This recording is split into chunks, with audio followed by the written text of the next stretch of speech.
Tinnitus, a nightmare of a disease affecting millions of people, myself included. How could I best describe this condition?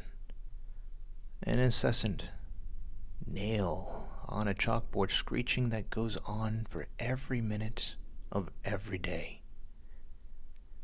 Just imagine never experiencing the true bliss of utter silence.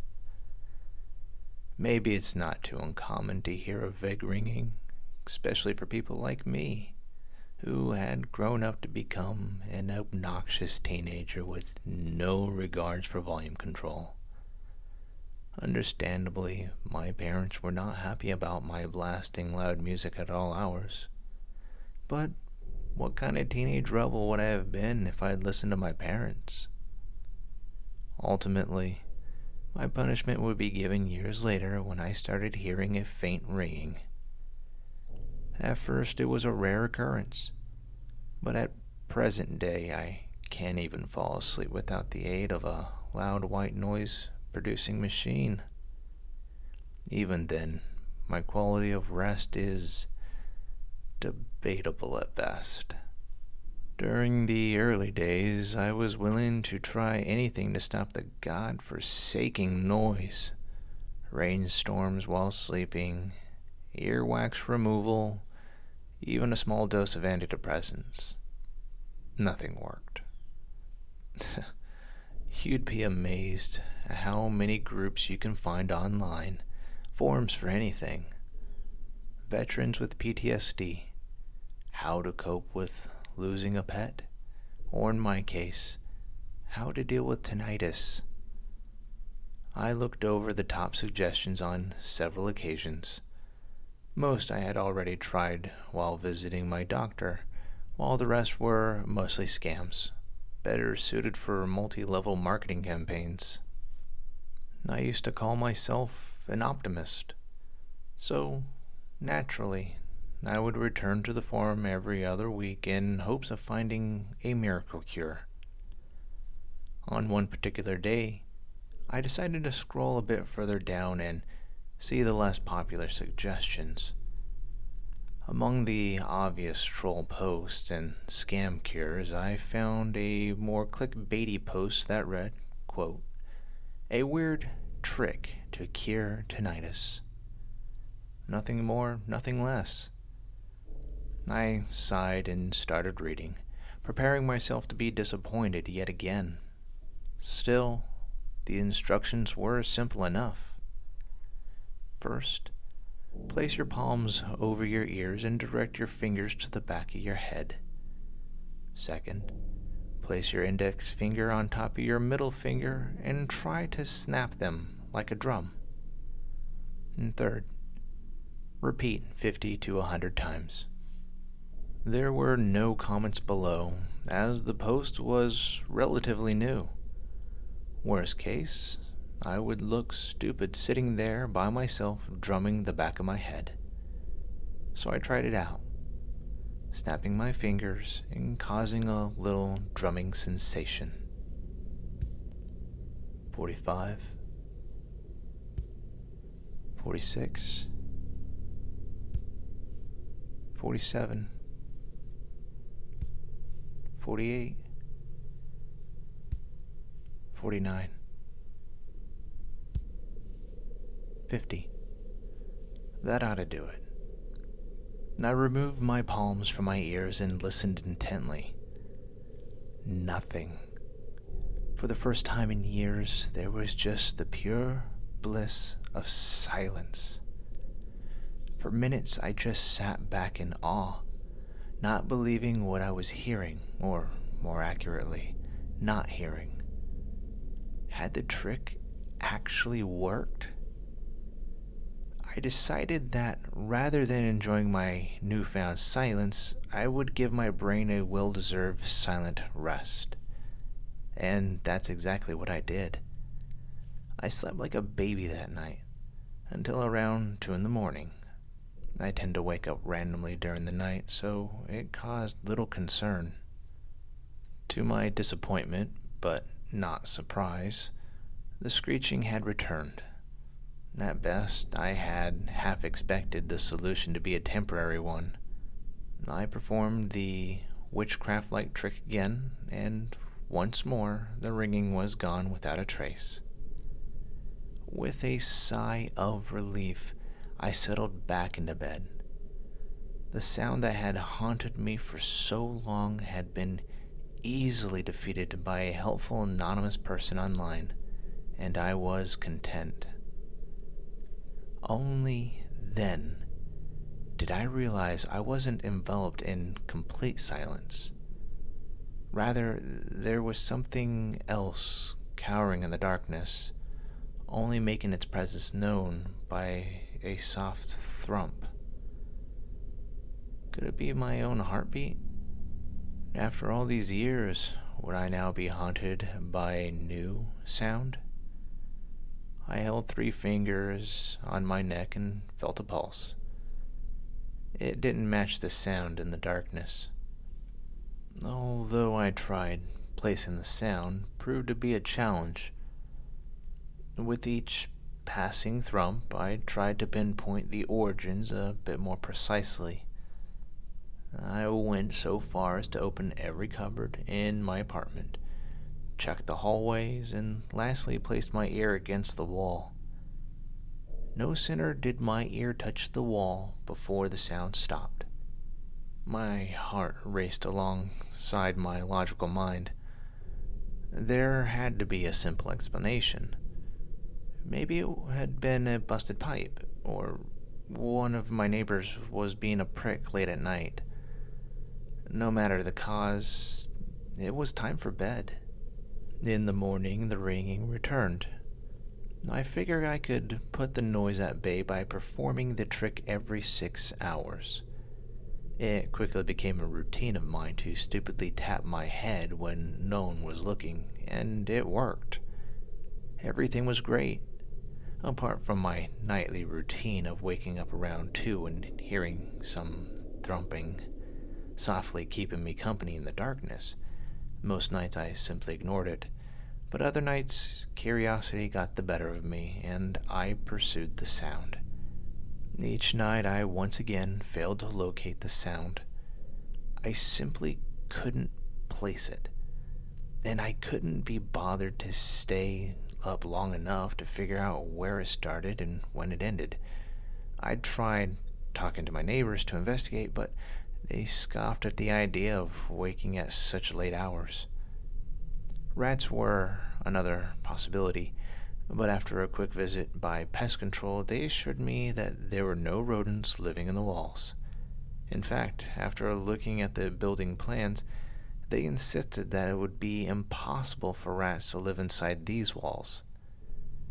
As a last resort, I decided I'd record myself sleeping. I heard there were a bunch of apps that only recorded if there's noise, so I figured it would be ideal for the situation. I downloaded a free app and went to bed. Just like every night before, I woke up around 2 a.m., but decided I would ignore the sound and let my phone do its work. I had some earplugs that came in handy, and without further troubles, I fell asleep. After waking up the following morning, I brewed myself a much-needed cup of coffee and sat down, figuring I could run the recording through an audio editing software to look at the amplitude of the sound waves rather than listening through it all. The thrumps started around midnight and kept going for several hours. Aside from that, I mostly found sounds of myself shifting around in bed. However, at 3:30 a.m., there was a short pause consisting of complete silence, as if every sound had been erased from existence. It was not more than a minute before the sound returned, but it was no longer a soft thrumping. It sounded more like whispering, just incomprehensible voices talking to no one in particular, raspy and tired.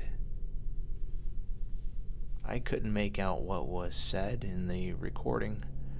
My phone wasn't exactly a technological wonder. In fact, I had no interest in finding out. If anything, I would have preferred to leave the apartment and forget about the whole thing, but being a poor student without a nearby family, I had no other options than to stay put. Besides, I still thought there might be a logical explanation. After some hesitation, I came to the ridiculous conclusion that if I could hear the actual whispering, I could probably locate the culprits. So, when night came, I went to bed, fully expecting to be awoken at the usual time and from when I could research the source of the noise. 2 a.m. rolled around and I was awoken by a familiar, eerie thrumping. Where it had been once a welcoming, intriguing part of my nightly routine, it had now become a dreaded enemy. It was relentless, not stopping for a single second, and as before, I had trouble identifying the exact location it was emanating from. Like an auditory illusion, it seemed to be echoing throughout the room, coming from everywhere and nowhere at once. At precisely 3:31, the sound abruptly came to a halt. I held my breath in anticipation and waited for the mysterious voice to start talking. As expected, the whispering began. Unlike the thumps, however, I could immediately discern their origins. They came from the wall directly behind my bed. I knew there couldn't possibly exist anything behind the wall. No apartment, no crawl space, just a concrete barrier separating my room from the outdoors. I crawled onto my bed with caution, as if approaching a wild animal, and carefully pressed my ear to the wall. The whispers started to become more focused, morphing into a single understandable phrase. "We know you can hear us." It sounded like several broken voices merged into a singular entity. I jolted back on my bed and I remained frozen in fear. "Thank you for letting us in," the voice continued before falling silent. I began to feel faint, and it took me a while to realize I hadn't been breathing for quite some time. I forced a gasp, bringing air into my lungs, and tried desperately to calm down. While trying to come up with a plan, the thrumping returned. Only this time I heard exactly where it came from. The soft steps turned into loud tearing along the inside of the wall. I moved with each step, working its way towards the hallway outside my bedroom. I could vaguely make out a shadow beneath the door as it moved past it. I always kept my bedroom door locked, a habit formed during my time spent living with intruding family members, but I knew that wouldn't stop whatever abomination had let loose simply by acknowledging its presence. The creature started knocking on the door, a playful thump with each knock, one I had become accustomed to over the past few weeks. It spoke to me with its now familiar broken voice. "It's too late to lock us out now," they said. What do you want?" I stuttered back. "What are you?" "We are the acolytes. We just wanted to be heard." We've waited for so long. It struck the door, and a small crack appeared around the hinges. We've always been here. The voices cried in unison. Why are you afraid? Another violent punch, and the upper hinge broke off the doorframe. I would have called the police, or anyone for that matter, but I had inconveniently left my phone in my jacket pocket, so I threw on whatever clothing I had lying on the floor and clambered out the window and down the fire escape. I wasn't taking any chances with whatever was on the opposite side of my door. As I made my descent, I heard my bedroom door splinter. Where are you? The things yelled. We have come for you. I never looked back. After my escape, I made my way to a nearby gas station and used their phone to dial the police. I told them, without going into specifics, that there have been intruders in my apartment, and explained how I fled down the fire escape. When they checked the apartment, however, there was no one to be found. The door in my bedroom was shattered, but there were no other signs of forced entry, and no indication that anything else had been damaged or stolen. To make matters worse, my apartment's overall state of disrepair made it difficult for the police to accept my story at face value. They had to break down the front door to get in, and I knew my landlord would be pissed, but I didn't care about that. After a very brief investigation, which involved checking the security cam footage and confirmed that no one could possibly have entered my apartment, I was let off with a warning not to prank call the police again. Another cop offered me the number for a local psychiatric facility. While the police were there, I grabbed a bag and filled it with the bare essentials. I left that night and returned home to my parents, intending to spend the rest of the night at the train station. I'm never returning to that place. I've called my landlord and explained that they can keep my deposit, along with whatever stuff I left behind. A few days passed after I left the apartment behind. Before long, my tinnitus returned, louder than ever, and at first, I couldn't have been happier about it. By allowing myself to hear the entities, I had inadvertently let them in. I accepted my condition as a bittersweet blessing, as it hid the things that go thump in the night. And if I couldn't hear them, they couldn't find me either. Unfortunately, my relief proved to be short-lived. As it turned out, the ringing was no longer enough to silence the voices.